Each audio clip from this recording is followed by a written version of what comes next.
हाँ, नमस्कार प्यारे अभ्यर्थियों, स्वागत है आपके एक और न्यू क्लासेज में। अभ्यर्थियों, जो भी अभ्यर्थी राजस्थान बोर्ड 2025 कक्षा 9 का अभ्यर्थी है, ठीक है, जो अभ्यर्थी 28 अप्रैल को विज्ञान का पेपर देने वाला है, उन सभी अभ्यर्थियों के लिए क्लास काफ़ी मोस्ट इंपॉर्टेंट होने वाली है।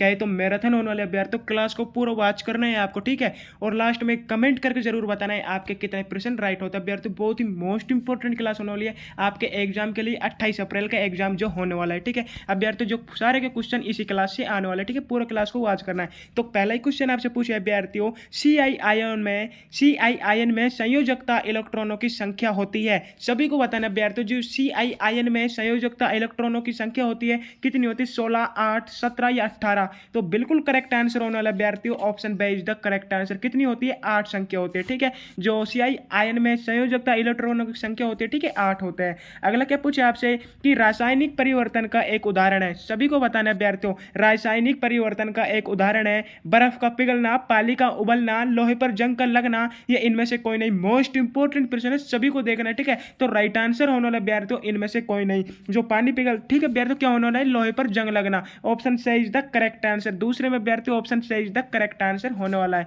अगला क्या पूछे आपसे कि बल का मात्रक है। सभी को बताना है बल का मात्रक है न्यूटन होने वाला है। जीवन की मौलिक इकाई है, सभी को बताना है, ठीक है। जीवन की मौलिक इकाई है ऊतक, अंग, तंत्र या कोशिका। अभ्यर्थियों कुछ नहीं जा रहा है, 5 से 6 मिनट की वीडियो होने वाली है, ठीक है। और आपके जो सारे क्वेश्चन है, ठीक है, इसी क्लास से आने वाले हैं। तो जीवन की मौलिक इकाई है, बिल्कुल राइट आंसर होने वाला है आपका, option the is the correct answer, कोशिका। अगला क्या पूछा है, हमारे शरीर के कौन से ऊतक में वसा संचित होती है? जल्दी से बता देना है, हमारे शरीर के कौन से ऊतक में वसा संचित होती है? एपिथीलियम ऊतक, पेशी ऊतक, संयोजी ऊतक या इनमें से कोई नहीं? तो बिल्कुल करेक्ट आंसर है पांचों का, option C is the correct answer. जो वसा संचित होती है हमारे शरीर के संयोजी ऊतक में संयोजित होती है, ठीक है, option C is the correct answer. अगला क्या पूछे आपसे, गुरुत्वाकर्षण का सार्वत्रिक सूत्र है। सभी को बताना है अभ्यर्थियों, जो गुरुत्वाकर्षण का सार्वत्रिक सूत्र है वो कौन सा है, ठीक है।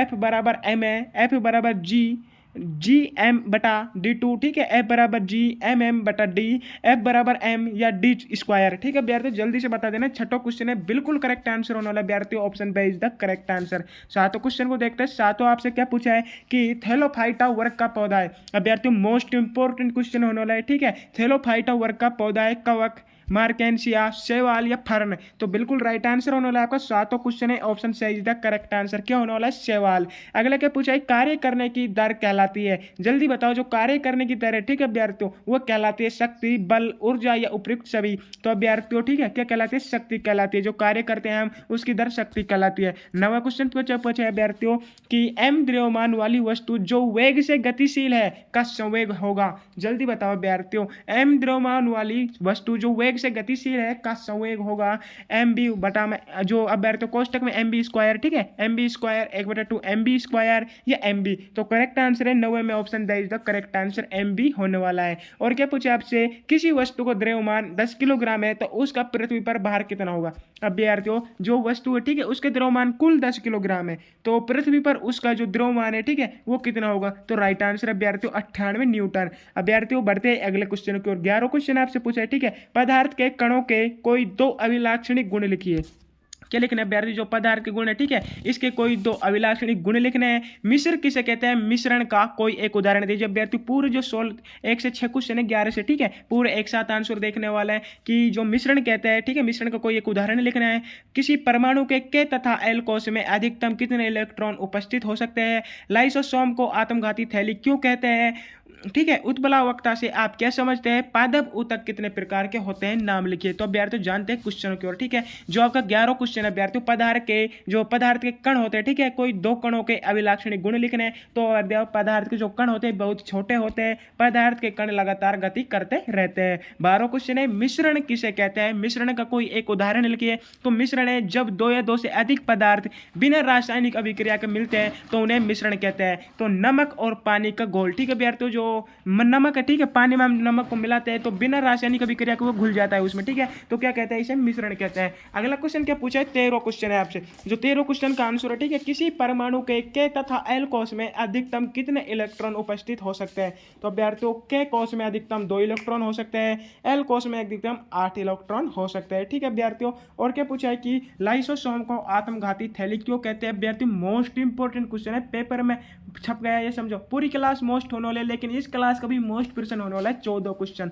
लाइसोसोम को आत्मघाती थैली क्यों कहते हैं? क्योंकि लाइसोसोम में पाचक एंजाइम होते हैं जो क्षतिग्रस्त कोशिकाओं को पचा सकते हैं। जब कोशिका को नुकसान पहुंचता है तब ये एंजाइम कोशिका को नष्ट कर देते हैं, इसलिए इन्हें आत्मघाती थैली कहा जाता है। और क्या पूछे अभ्यर्थियों, उपप्लावकता से आप क्या समझते हैं? जो उत्प्लावकता है अभ्यर्थियों, ठीक है, इससे आप क्या समझते हैं? तो सभी को बता देना अभ्यर्थियों, करेक्ट आंसर, जब कोई वस्तु द्रव या गैस में डाली जाती है तो वह एक ऊपर की ओर बल अनुभव करती है, जिसे उत्प्लावकता कहते हैं। 16 होने वाला आपका पादक ऊतक कितने प्रकार के होते हैं? नाम लिखने। जो पादक ऊतक होते हैं, ठीक है अभ्यर्थियों, कितने प्रकार के होते हैं? नाम लिखने। पादक ऊतक 2 प्रकार के होते हैं, मेरिस्टेमेटिक ऊतक या स्थायी ऊतक।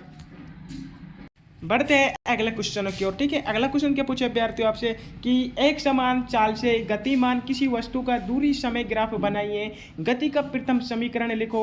गुरुत्वाकर्षण के सार्वत्रिक नियम के 2 महत्व लिखने। अभ्यर्थियों जो भी आपका 28 अप्रैल का पेपर होने वाला है, बहुत ही मोस्ट इंपॉर्टेंट क्लास है, पूरा देख रहे हैं। आपके पास पूरा लगभग अभ्यर्थियों 30 से 40 घंटे है, ठीक है, पूरा देखना है। तो मोस्ट इंपॉर्टेंट क्लास होने वाली है। क्लास को अभ्यर्थियों नेक्स्ट पार्ट के लिए सब्सक्राइब कर देना है चैनल को, ठीक है, और क्लास को लाइक कर देना है। जल्दी बताओ आपको नेक्स्ट पार्ट चाहिए या ना चाहिए, जल्दी बताना है, ठीक है सभी अभ्यर्थियों को। तो नेक्स्ट पार्ट के लिए चैनल को सब्सक्राइब करना है। जय हिंद, जय भारत। फिर मिलते हैं एक और न्यू क्लासेज में।